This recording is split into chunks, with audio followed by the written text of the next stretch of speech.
কুমিল্লায় আজকের অনুষ্ঠিত এই গণশুনানির সমাবেশে পরম সম্মানিত সভাপতি, সম্মানিত চেয়ারম্যান, দুর্নীতি দমন কমিশনের মাননীয় চেয়ারম্যান, মাননীয় জনাব ডক্টর মোহাম্মদ আব্দুল মোমেন, কমিশনার বাহাদুর, ব্রিগেডিয়ার জেনারেল হাফিজ হাসান ফরিদ,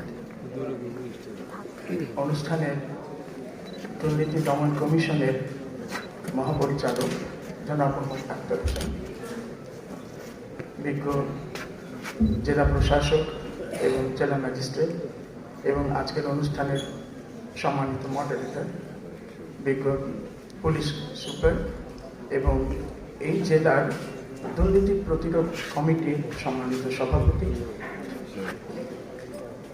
মঞ্চ এবং দর্শক সারিতে উপস্থিত পরম সম্মানিত ভদ্র মহিলা ও ভদ্র মহোদয়গণ, আসসালামু আলাইকুম। প্রথমেই আমার দীনতা প্রকাশ করছি। পেশায় আমি বিচারক ছিলাম, কাজেই বলার অভ্যেস একেবারেই নেই।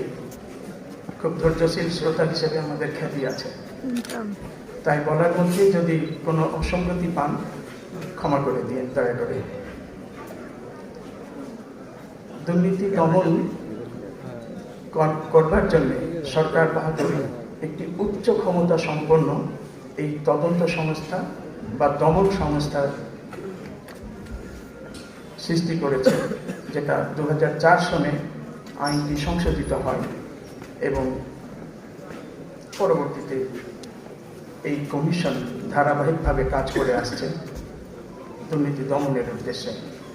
দমন কতটুকু করা সম্ভব হয়েছে এই বিচারের ভার আপনাদের ওপর। নতুন কমিশন আশা করছি দুর্নীতি দমনের ক্ষেত্রে আপনাদের অকুণ্ঠ সহযোগিতা পাবে এবং আপনাদের সহযোগিতা না পেলে একাই কিছু করবার ক্ষমতা এই প্রতিষ্ঠানের নেই, এই সংস্থার নেই।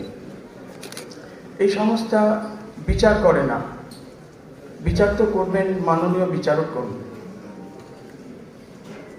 শুধুমাত্র এই সংস্থা বা এই উচ্চ ক্ষমতা সম্পন্ন কমিশন শুধুমাত্র যারা দুর্নীতির আশ্রয়ে